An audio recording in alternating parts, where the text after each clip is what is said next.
Graça e paz, meu irmão, gratidão damos a Deus pela oportunidade de viver mais um dia e de poder meditar na palavra do Senhor. A nossa meditação de hoje, 3 de dezembro de 2024, estará no primeiro livro de Reis, capítulo 4. E o versículo de trabalho será o 29. E nele está escrito: E deu Deus a Salomão sabedoria e muitíssimo entendimento e largueza de coração, como a areia que está na praia do mar. No nosso devocional de ontem, nós vimos sobre a questão do que Salomão pediu a Deus e o que ele recebeu, né? Ou seja, vamos dizer assim, a infinitude do que ele recebeu em relação daquilo que a mente dele se direcionou a pedir. A mente dele se direcionou a pedir sabedoria. E o versículo de hoje vem, vamos dizer assim, ratificar essa sabedoria que foi tratada naquela, vamos dizer assim, que foi exemplificada naquele caso das duas mulheres e a criança, que Salomão propôs partir a criança ao meio para dar a metade, uma banda para cada mãe, e elas saírem satisfeitas. E quando a mãe da criança se manifestou publicamente que preferia perder o seu filho do que vê-lo partido ao meio morto, Salomão entendeu, mostrou para todos que aquela mãe era a mãe que efetivamente que tinha gerado a criança. E o povo todo ali ficou abismado, né? E o povo todo ficou ali, vamos dizer assim, surpreso, ficou em êxtase, né? Ficou em êxtase, e a gente consegue ver lá no versículo 28 do capítulo 3, diz assim: todo o Israel ouviu a sentença que dera o rei e temeu ao rei, porque viram que havia nele a sabedoria de Deus para fazer a justiça. Interessante. A palavra não diz que havia sabedoria em Salomão, diz que havia a sabedoria de Deus. Então, um homem que passou a se diferenciar de todos os demais homens. E essa diferenciação ele vai se fazer, vamos dizer assim, vai se fazer mais visível na prática. Salomão está recebendo um reino que neste momento é um reino fora as ações iniciais de Salomão, de matar Joabe, de matar Adonias, de matar Simei, de, vamos dizer assim, de afastar Abiatar do sacerdócio para distante, para que não exercesse o sacerdócio, mesmo mantendo com o título de sacerdote, fazendo aqueles ajustes iniciais, ou seja, seu reino começando com ações de sangue, né? Mas Salomão recebe um reino de paz dado por Deus, que foi conquistado essa paz por meio de Davi, um homem de muita guerra. E a partir daí, então, o reino de Salomão começa a prosperar. E essa prosperidade ela é muito associada a Salomão, e não associada ao seu reino, mas, na verdade, a prosperidade deveria ser associada ao reino que Deus deu a Salomão, e a prosperidade deveria ser associada à inteligência, ao entendimento, ao discernimento que Deus deu a Salomão, né? Como é dito nas três características apresentadas no versículo de trabalho hoje, que diz sabedoria, entendimento e largueza de coração, ou seja, um coração, vamos dizer assim, acolhedor, um coração pronto para olhar pelo seu povo.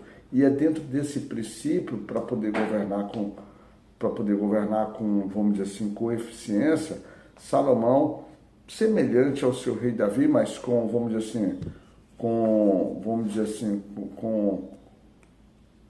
uma confirmação divina, Salomão vai estabelecendo diversos homens, distribuindo diversos homens sobre aquele reino, né?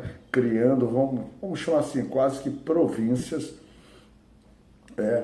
e espalhando como se fossem regiões, para que eles, vamos dizer assim, através deles, o seu reino fosse, vamos dizer assim, sustentado, né? A realeza fosse mantida e, vamos dizer assim, o gerenciamento do povo fosse conduzido a partir ali de Jerusalém, a partir de onde o governo de Salomão estaria estabelecido.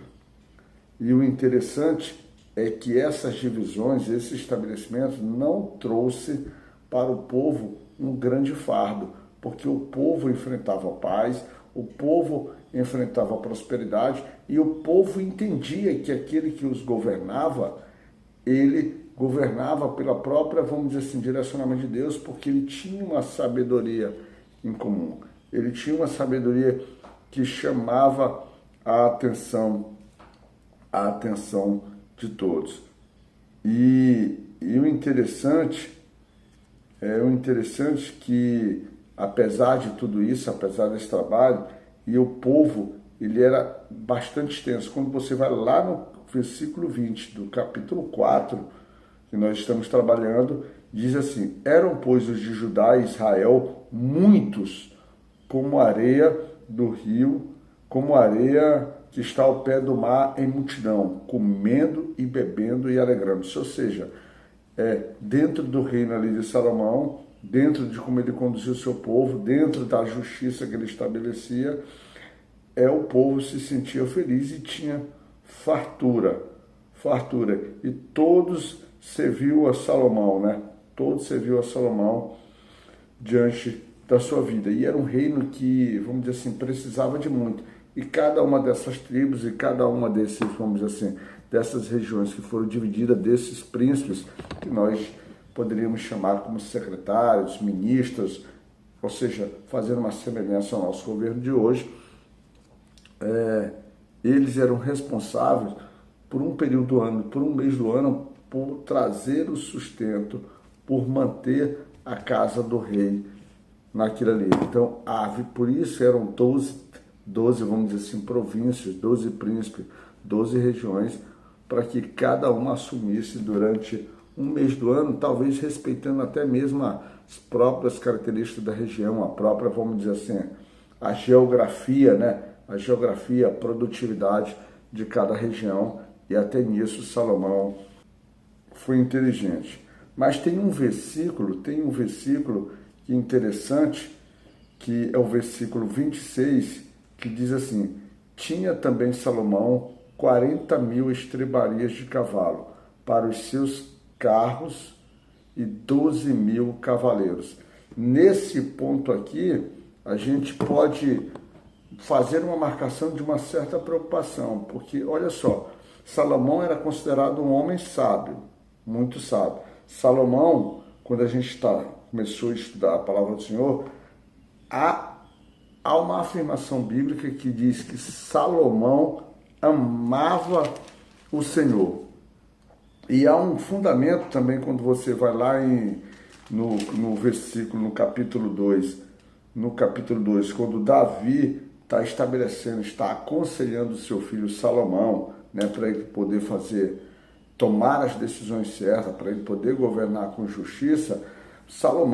Davi diz algo muito interessante que está estabelecido lá no versículo 3, ele diz assim, do capítulo 2, ele diz assim: e guarda a observância do Senhor teu Deus, para andares nos seus caminhos, e para guardares os seus estatutos, e os seus mandamentos, e os seus juízos, e os seus testemunhos, como está escrito na lei de Moisés, para que prospere em tudo quanto fizeres, para onde quer que te voltares. Então nós temos aqui, e se a gente comparar isso com o versículo que eu li, que é o versículo 26,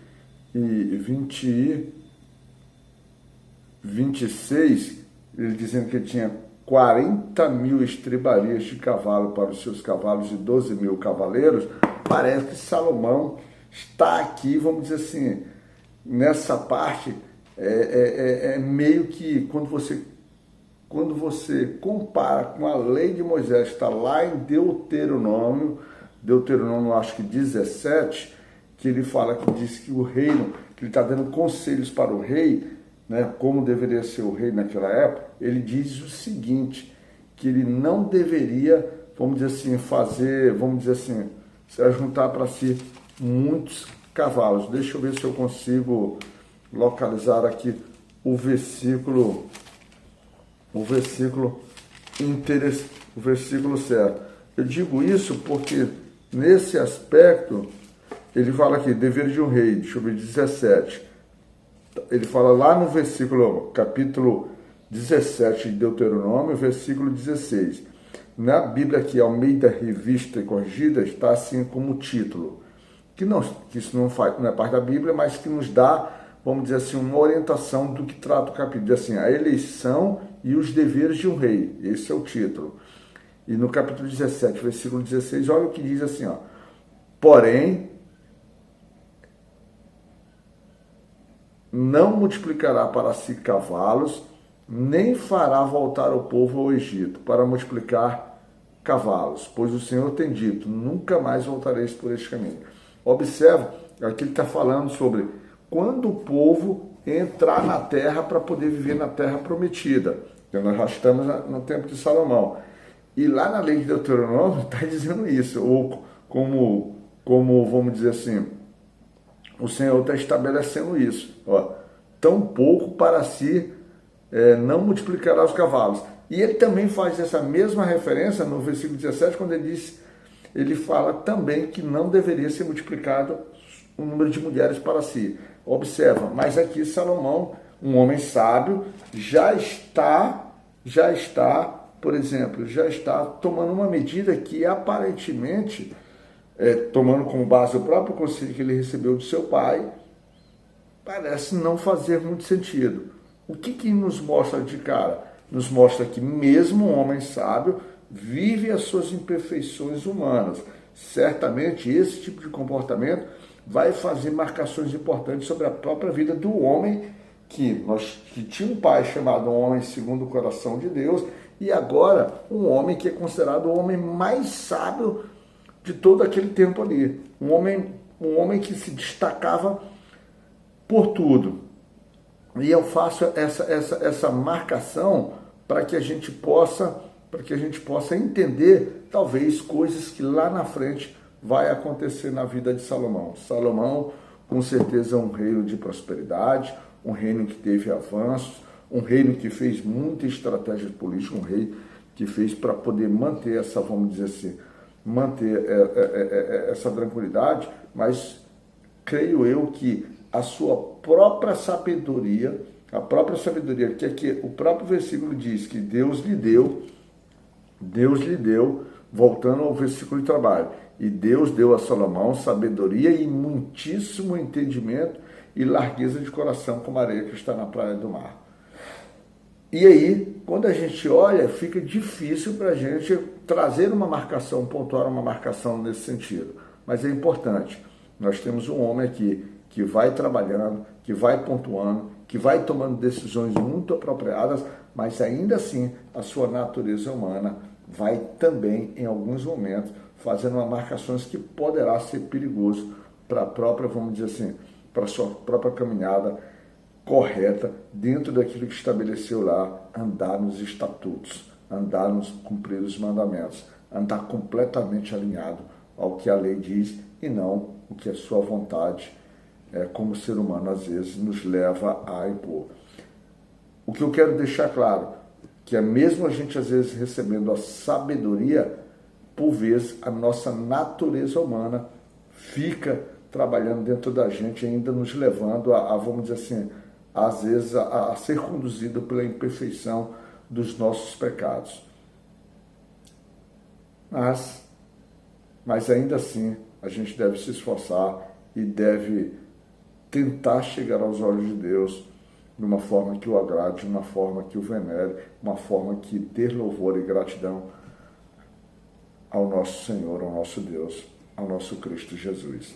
Certo? Graça e paz na tua vida, meu irmão, que o Senhor Todo-Poderoso se estabeleça contigo e que a gente possa fazer essa caminhada com muita maturidade, que a gente possa ser referência, que a gente possa ser luz e que a gente possa, principalmente, num primeiro momento da nossa vida, conduzir a nossa família, a nossa casa para o caminho do Senhor. Que Deus te cuide, meu amado irmão.